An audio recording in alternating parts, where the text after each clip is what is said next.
News 18 Madhya Pradesh Chhattisgarh देख रहे हैं आप और मैं हूं आपके साथ अवंतिका श्रीवास्तव। बात करेंगे आज की तमाम बड़ी खबरों की, लेकिन सबसे पहले एक गंभीर विषय पर चर्चा। लगातार प्रदेश की आबोहवा बिगड़ती जा रही है, प्रदूषण का स्तर लगातार प्रदेश में बढ़ता जा रहा है। केंद्रीय प्रदूषण नियंत्रण बोर्ड की एक रिपोर्ट भी जारी हो चुकी है, जिसमें प्रदूषित राज्यों की श्रेणी में मध्य प्रदेश चौथे स्थान पर है।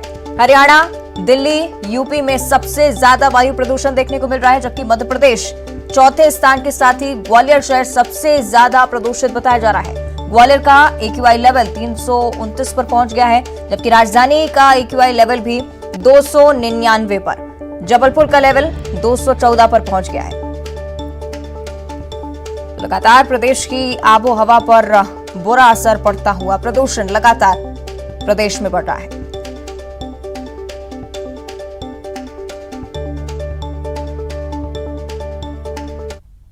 मध्य प्रदेश की आबो हवा लगातार खराब होती जा रही है। केंद्रीय प्रदूषण बोर्ड ने जो जारी आंकड़े किए हैं उसके अनुसार दिल्ली, हरियाणा और उत्तर प्रदेश के बाद मध्य प्रदेश चौथे पायदान पर है, जिसमें सबसे अधिक प्रदूषण है। अगर मध्य प्रदेश के शहरों के लिहाज से बात करें तो ग्वालियर सबसे अधिक प्रदूषित है। हालांकि जो औद्योगिक क्षेत्र है, चाहे पीथमपुर की बात करूं, मंडीदीप की बात करूं, इनकी भी हवा खराब है, राजधानी भोपाल की भी हवा खराब है। इसके पीछे सबसे बड़ा कारण है कि जिस तरीके से सड़कें खुदी पड़ी हैं, या इसके अलावा ये माना जाता है कि सर्दियों में जिस तरीके से जो पार्टिकल्स होते हैं उनमें नमी आ जाने के कारण वो ऊपर तक नहीं उड़ सकते और वो जमीनी सतह पर दिखाई देते हो, जिससे कहीं ना कहीं वायु प्रदूषण लगातार बढ़ता जाता है। हालांकि मध्य प्रदेश में वायु प्रदूषण को कम करने के लिए लगातार मध्य प्रदेश सरकार जो है वो सड़कों को दुरुस्त करने में जुटी हुई है, लेकिन जिस तरीके से लगातार ये देखने में आ रहा है कि सर्दियों के वक्त आते ही जो वायु प्रदूषण है उसका लेवल बढ़ जाता है और उसके चलते आम लोगों को खासी परेशानियों का सामना करना पड़ता है। और जिस तरीके से जो ताजा आंकड़े सामने आए हैं वो कहीं ना कहीं डराने वाले हैं। वो ये बता रहे हैं कि किस तरीके से मध्य प्रदेश की आबोहवा खराब हो रही है। सबसे अधिक जो वायु प्रदूषण होता है वो सुबह के वक्त होता है, जबकि आम लोग जो है उस समय घूमने जाते हैं। तो ऐसे में बहुत आवश्यक हो जाता है कि लोग भी जागरूक हो। सरकार अपने स्तर पर लगातार काम कर रही है, लेकिन वायु प्रदूषण को रोकने के लिए आम लोगों का सहयोग भी बहुत आवश्यक होगा। कैमरामैन खिलान सिंह के साथ शैलन सिंह, न्यूज 18 भोपाल। तो ग्वालियर की स्थिति आपने समझी, साथ ही प्रदेश के तमाम ऐसे शहर हैं जहां पर प्रदूषण लगातार बढ़ता हुआ AQI लेवल, जबकि ग्वालियर का 329 पर है। तो राजधानी भोपाल का हाल भी कुछ ज्यादा ठीक नहीं है, 299 पर AQI इंडेक्स। जबलपुर का लेवल 214 के पार पहुंच गया है। तो केंद्रीय प्रदूषण नियंत्रण बोर्ड की तरफ से रिपोर्ट जारी की गई है। लगातार प्रदेश की आबोहवा बिगड़ती जा रही है। 4 राज्य हैं जो कि इस श्रेणी में सबसे ऊपर, दिल्ली, हरियाणा, यूपी और उसके बाद मध्य प्रदेश का नाम आता है। सबसे ज्यादा वायु प्रदूषण इन 4 राज्यों में। मध्य प्रदेश की अगर बात की जाए तो ग्वालियर सबसे ज्यादा प्रदूषित है। कई सारे कारण इसके पीछे, लेकिन इस प्रदूषण पर नियंत्रण लाना बहुत ज्यादा महत्वपूर्ण, क्योंकि ग्वालियर का AQI लेवल 329 पर पहुंच गया है। 300 पर जब AQI लेवल होता है तब पॉइजनस हवा मानी जाने लगती है। राजधानी भोपाल 299 पर, यानी कि प्रदेश की जो हवा है उसमें जहर लगातार खुलता हुआ। अगर समय रहते इस पर अंकुश नहीं पाया गया तो आगे जाकर स्थिति और ज्यादा खराब हो सकती है। तो प्रदूषित राज्य में मध्य प्रदेश चौथे नंबर पर है। से अब चिंताजनक बात यह है कि आखिर इस पर कैसे नियंत्रण पाया जाएगा। चलिए और ज्यादा जानकारी इस पर हम लेंगे। सहयोगी सुशील कौशिक ग्वालियर से हमारे साथ जुड़ रहे हैं। सुशील, मध्य प्रदेश चौथे नंबर पर सबसे ज्यादा प्रदूषित राज्यों में ग्वालियर सबसे ऊपर है, क्यों ये स्थिति और कैसे इसमें सुधार आएगा? बिल्कुल, देखिए कहीं ना कहीं अगर बात करें तो दिल्ली और हरियाणा के शहरों के बाद अगर देखें तो मध्य प्रदेश में सबसे ज़्यादा प्रदूषित शहर है और मध्य प्रदेश सबसे ज़्यादा प्रदूषण की श्रेणी में आ रहा है। ग्वालियर की बात करें तो ग्वालियर का एयर क्वालिटी इंडेक्स की बात करें तो पिछले 48 घंटे के अंदर 329 पॉइंट रहा। कहीं ना कहीं ये चिंताजनक बात है। बेहद पुअर कैटेगरी का ये जो एयर क्वालिटी इंडेक्स है, तो निश्चित तौर पर ये जो है चिंता बढ़ा रही है। प्रदूषण नियंत्रण बोर्ड के जो आंकड़े आए हैं उसमें अगर देखें तो ग्वालियर शहर 329 पे, इसके अलावा भी जबलपुर, अन्य जो शहर हैं उनमें लगातार प्रदूषण बढ़ रहा है। प्रदूषण की सबसे बड़ी वजह तो यही है कि दीपावली के बाद से जिस तरह से हालात बने थे वो हालात धीरे धीरे दूर हो रहे हैं। इसके अलावा ग्वालियर की बात करें तो ग्वालियर में प्रदूषण की एक सबसे बड़ी वजह ये होती है कि ग्वालियर की जो भौगोलिक स्थिति है वो बाउल, कटोरे के आकार की है। यही वजह है कि यहाँ जो है PM10 हो या PM 2.5 हो, इन कणों का जो प्रदूषण है वो लगातार बना हुआ रहता है। यही वजह है कि जब एक इलाके में ज़्यादा ये सक्रिय होता है प्रदूषण तो उस वजह से एयर क्वालिटी इंडेक्स लगातार ख़राब होता है। और इसके साथ ही खुदी हुई सड़कें, इसके अलावा आसपास जो नरवाई जलाने का काम होता है, तो ये सब प्रदूषण को बढ़ाने में मददगार साबित होती है। तो यही वजह है कि ग्वालियर में ख़ास तौर पर प्रदूषण जो है लगातार बढ़ता जा रहा है। और ये जो दीपावली के बाद अगर एयर क्वालिटी इंडेक्स की बात करें तो बीते 48 घंटे के अंदर भी ग्वालियर का एयर क्वालिटी इंडेक्स जो है 300 के पार रहा है। निश्चित तौर पर समझा जा सकता है कि ये एयर क्वालिटी इंडेक्स का जो आंकड़ा है ये डराने वाला है, सचेत करने वाला है। हालांकि प्रदूषण नियंत्रण बोर्ड कई तरह के उपाय अपना रहा है, क्योंकि ग्वालियर शहर की बात करें तो यह 2000 से ज़्यादा अवैध जो है अनफिट टेम्पो दौड़ रहे हैं पुराने, तो कहीं ना कहीं वो भी प्रदूषण का स्तर बढ़ाते हैं। तो ये सब जो कारण हैं, उन कारणों के चलते ग्वालियर शहर सबसे ज़्यादा प्रदूषण वाले शहरों में शुमार हो गया है मध्य प्रदेश के। इसके अलावा मध्य प्रदेश के और भी जो शहर है उनमें भी प्रदूषण के हालात इसी तरह के बढ़ते जा रहे हैं, चाहे बात करें इंडस्ट्रियल एरिया के, सिंगरौली, सतना या फिर इंदौर के आसपास या भोपाल के आसपास। तो कहीं ना कहीं ये जो आंकड़े हैं ये निश्चित तौर पर चिंता बढ़ाने वाले आंकड़े हैं। निश्चित तौर पर चिंता बढ़ती है इन आंकड़ों के साथ, क्योंकि सुशील 300 तक जब AQI पहुंच जाता है तब बहुत ज्यादा चिंताजनक स्थिति मानी जाती है। 329 पर है ग्वालियर का AQI। और इस बीच चिंता ये भी कि सबसे ज्यादा जो असर होता है वो लगातार मॉर्निंग के टाइम में देखने को मिलता है। सुशील, आप जुड़े रहिएगा हमारे साथ। शैलेंद्र भदौरिया भोपाल से हमारे साथ जुड़ेंगे, लेकिन उससे पहले सुशील, इस बात पे मैं चर्चा करना चाहूंगी जिसका मैं जिक्र कर रही थी कि मॉर्निंग टाइम में जो माना जा रहा है कि पोल्यूशन का लेवल सबसे ज्यादा होता है, और मॉर्निंग का समय होता है जब लोग सुबह अपने घरों से वॉक पर निकलते हैं। तो क्या इस पर नियंत्रण पाने की बहुत ज्यादा जरूरत नहीं है? क्योंकि मॉर्निंग में कई सारे लोग घरों से बाहर निकलते हैं, प्रदूषण का असर जब इन लोगों पर होगा तो समस्या और ज्यादा बढ़ेगी। बिल्कुल सही बात है। देखिए, अगर बात करें प्रदूषण की तो ग्वालियर में जिस तरह से प्रदूषण बढ़ रहा है, उस प्रदूषण के साथ ही एलर्जी सहित जो छोटी मोटी मौसमी बीमारियां हैं उनसे भी लोग ग्रसित हो रहे हैं।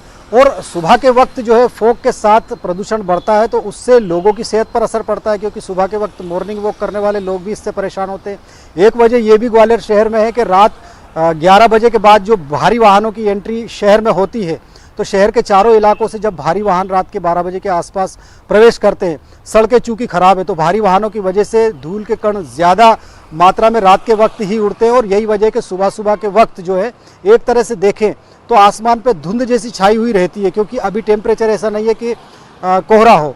तो यही जो परेशानी है, कहीं ना कहीं वो परेशानी लोगों की बढ़ा रही है,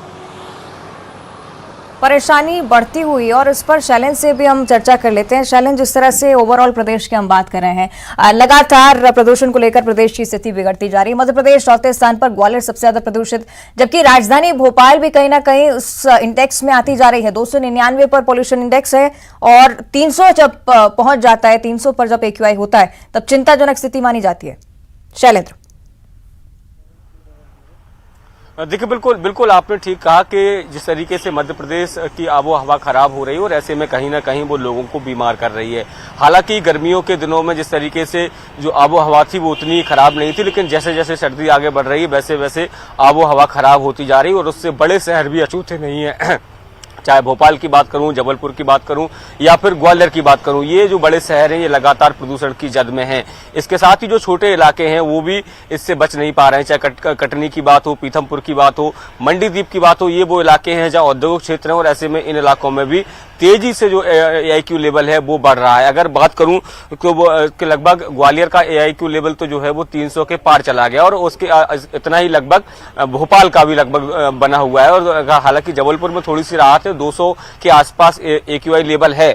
अगर सामान्य तौर पर यह बात करूं तो जो 100 के आसपास अगर AQI लेवल रहता है तो उसे माना जाता है कि वो शुद्ध हवा का इलाका है और वहां पर आप आसानी से सांस ले सकते हैं। लेकिन जब लंबे समय तक 300 से अधिक AQI लेवल रहेगा तो कहीं ना कहीं आपको सांस लेने में तकलीफें होती हैं। जो पार्टिकल्स हैं वो हवा में लगातार उड़ते रहते हैं, जिससे आपको मास्क पहनना बहुत अनिवार्य हो जाता है। सर्दी, खांसी और जुकाम जैसी बीमारियां बढ़ने लगती हैं। अगर बात करूं तो सर्दियों के सीजन में सबसे अधिक जो है वो प्रदूषण बढ़ने का सबसे बड़ा कारण ये होता है कि एयर पार्टिकल्स, हवा में जो पार्टिकल्स रहते हैं उनमें कहीं ना कहीं नमी आ जाती है, और नमी होने के चलते वह ऊंची हवा में नहीं उड़ते उड़ते हैं बल्कि सतही जगह पर उड़ते रहते हैं, जिससे कि कहीं ना कहीं मानव के संपर्क में आते हैं और वो प्रदूषण का लेवल भी बढ़ाते हैं। हालांकि उसके पीछे सबसे बड़ी वजह एक ये भी है कि प्रदेश में जिस तरीके से सड़कों की हालत है, जिसको लेकर खुद मुख्यमंत्री शिवराज सिंह चौहान भी चिंता जता चुके हैं कि मध्य प्रदेश की सड़कों की हालत ठीक नहीं और ऐसे में बहुत आवश्यक हो जाता है कि सरकार उस दिशा में ध्यान दे कि सड़कों की हालत अगर ठीक होगी तो धूल आदि से भी थोड़ी सी निजात मिल सकती है। हालांकि बढ़ते वाहन भी इसकी एक प्रमुख वजह माने जाते हैं। जी बिल्कुल निश्चित ही शैलेंद्र, और उम्मीद है कि जल्द से जल्द इस समस्या का भी निराकरण कर लिया जाएगा। शुक्रिया आपका शैलेंद्र जानकारी के लिए। सुशील, आपका भी बहुत बहुत धन्यवाद। आगे बढ़ते हैं, बात एक बार फिर से राजधानी भोपाल की ही। इन दिनों राजधानी भोपाल अंधेरे के आक्रोश में है और ऐसा हम इसलिए कह रहे हैं क्योंकि पिछले 11 दिनों से 40 जगहों पर स्ट्रीट लाइट पूरी तरह से बंद हो गई है। नगर निगम के 24 करोड़ रुपए की राशि का टैक्स बिजली विभाग पर बकाया है और इसी का यह नतीजा है कि बिना किसी सूचना के स्ट्रीट लाइट्स को बंद कर दिया गया है और आमजन इससे बेहद परेशान हो रहे हैं। लाइट से कोई कमर्शियल एक्टिविटी नहीं कर रहा है, ये एसेंशियल सर्विस के तहत आता है, ये सुविधा है, इससे कमर्शियल कोई लाभ नहीं लिया जा रहा है। नगर निगम की स्ट्रीट लाइट बंद करने से पहले एमपीबी 100 बार सोचना पड़ेगा और ये ध्यान रखना पड़ेगा कि ये जन सुविधा की दृष्टि से, सुरक्षा की दृष्टि से स्ट्रीट लाइट का जलना शहर में अनिवार्य है। समय समय पे आपकी राशि का भुगतान नगर निगम करता रहा है, भविष्य में भी करता रहेगा, पर कभी कोई अगर थोड़े आगे पीछे होते हैं दिन किसी कारणों से या फाइनेंशियल कोई कई बार ऐसी सिचुएशन हो जाती है, तो इसका मतलब ये नहीं कि एमपीबी स्ट्रीट लाइट बंद कर रहे हैं। निश्चित ही अभी नगर निगम में जारी कमिश्नर साहब से बैठ के चर्चा करती हूँ, क्या स्थिति हो सकती है उसका प्रयास करूंगी। मध्य प्रदेश की आबो हवा लगातार खराब होती जा रही है। केंद्रीय प्रदूषण बोर्ड ने जो जारी आंकड़े किए हैं उसके अनुसार तो स्थिति आप देख रहे हैं राजधानी भोपाल की, जहां 11 दिनों से स्ट्रीट लाइट्स बंद हैं। राजधानी भोपाल की तस्वीरें निश्चित तौर पर चिंताजनक, क्योंकि राजधानी में ही अगर इस तरह से अंधेरा है तो बाकी शहरों का क्या हाल होगा। बताया जा रहा है कि नगर निगम का टैक्स जो है बिजली का वो बकाया था, इसलिए बिजली विभाग ने बिना सूचना के ही स्ट्रीट लाइट्स की बिजली काट दी और इस वजह से 40 ऐसी जगह हैं जहां पर स्ट्रीट लाइट्स बुझी हुई हैं, नहीं जल रही हैं और आवागमन में सबसे ज्यादा परेशानी राहगीरों को होती है। सुरक्षा के लिहाज से भी बेहद महत्वपूर्ण होता है कि स्ट्रीट लाइट्स यहां पर मौजूद हों।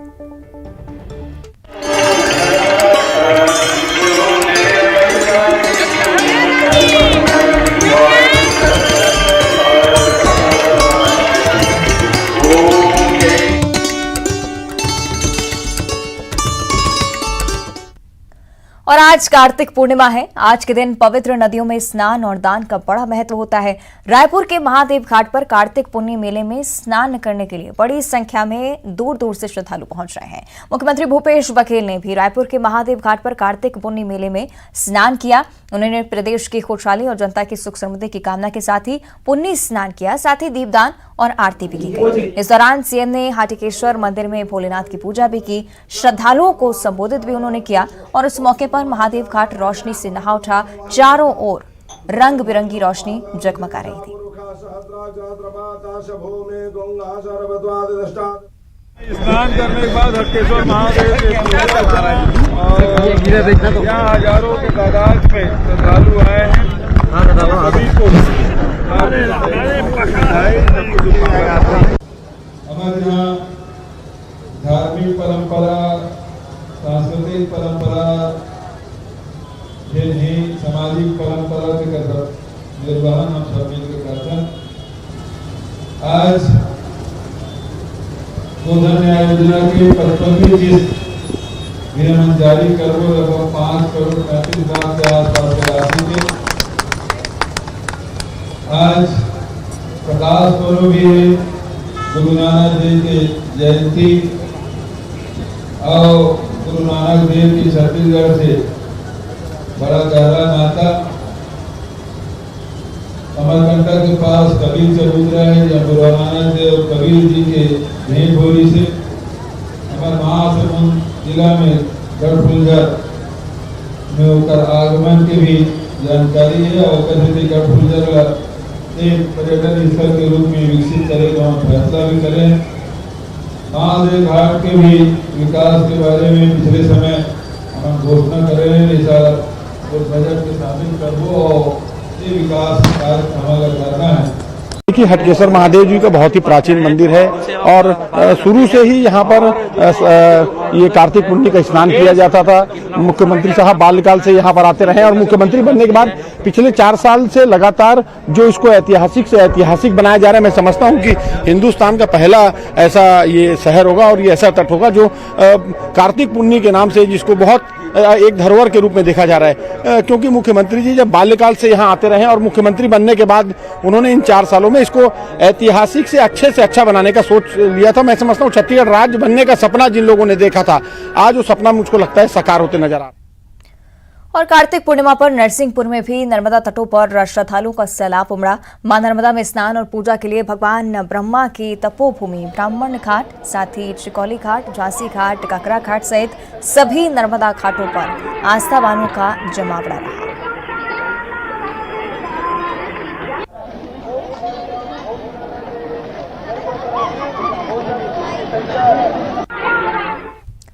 और कार्तिक पूर्णिमा के अवसर पर खंडवा में तीर्थ नगरी ओंकारेश्वर में भी आज श्रद्धालुओं का सुबह से ही जमावड़ा लगा हुआ है। ओंकारेश्वर के नाकर घाट, अभय घाट सहित तमाम घाटों पर श्रद्धालुओं ने मां नर्मदा में डुबकी लगाई और भगवान ओंकारेश्वर के दर्शन किए, पूजन की।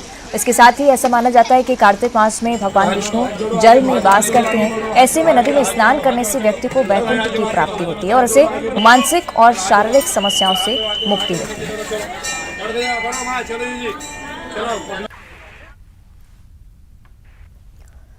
उधर खरगोन के सेल्दा स्थित पावर प्लांट में एनटीपीसी के 48वें स्थापना दिवस पर कलर्स ऑफ नॉर्थ ईस्ट का आयोजन किया गया। इस दौरान 7 राज्यों असम, नागालैंड, मणिपुर, मिजोरम, अरुणाचल प्रदेश, त्रिपुरा और मेघालय के कलाकारों ने आकर्षक नृत्य की प्रस्तुति दी।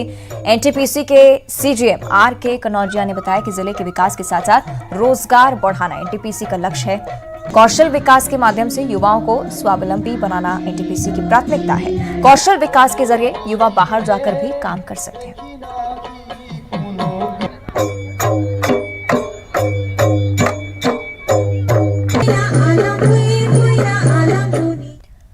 और अब देखिए खबरें सुपरफास्ट अंदाज में।